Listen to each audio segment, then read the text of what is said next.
Delivery के बाद ज़्यादा ब्लीडिंग हो रही है, ये नॉर्मल नहीं है। आयुर्वेद में इसे अतिप्रवृत्ता रक्तस्राव के नाम से जानते हैं।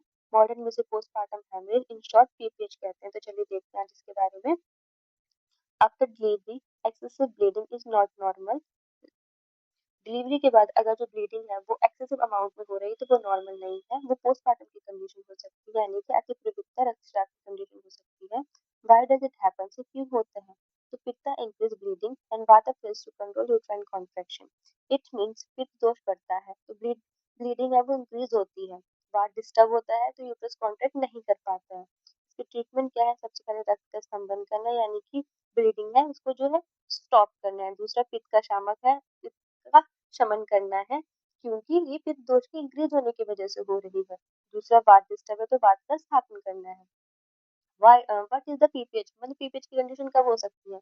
अगर 1000 ml से ज्यादा ब्लड का लॉस हुआ है तो वो पीपीएच की कंडीशन है। ठीक है, इसके साइन और सिम्टम्स अगर हम देखें तो वो हैवी वेजाइनल ब्लीडिंग, बहुत ज्यादा ब्लीडिंग होना, ठीक है, डिजीज फैंटिंग यानी कि चक्कर आना और बेहोशी होना, रैपिड हार्ट बीट, धड़कनों का बढ़ जाना, पेल स्किन कलर हो जाना, क्योंकि ब्लड लॉस होगा तो एनीमिया के सिम्टम्स आएंगे तो स्किन का कलर पेल हो सकता है।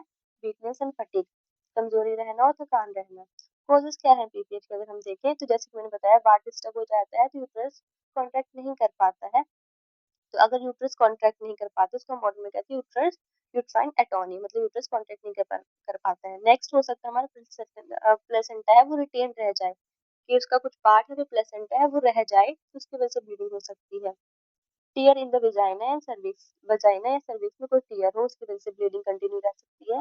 Next blood clotting factor disorder हो सकता है कोई। ठीक है, डॉक्टर को दिखाने की जरूरत कब पड़ सकती है? अगर जो ब्लीड है वो हैवी, बहुत ज्यादा हैवी और आपको पर आर के हिसाब से एक पैड चेंज करना पड़ रहा है, तो क्लॉट्स आ रहे हो, साथ में चक्कर आ थकान हो रखी हो, तो आपको डॉक्टर को दिखाने की जरूरत है।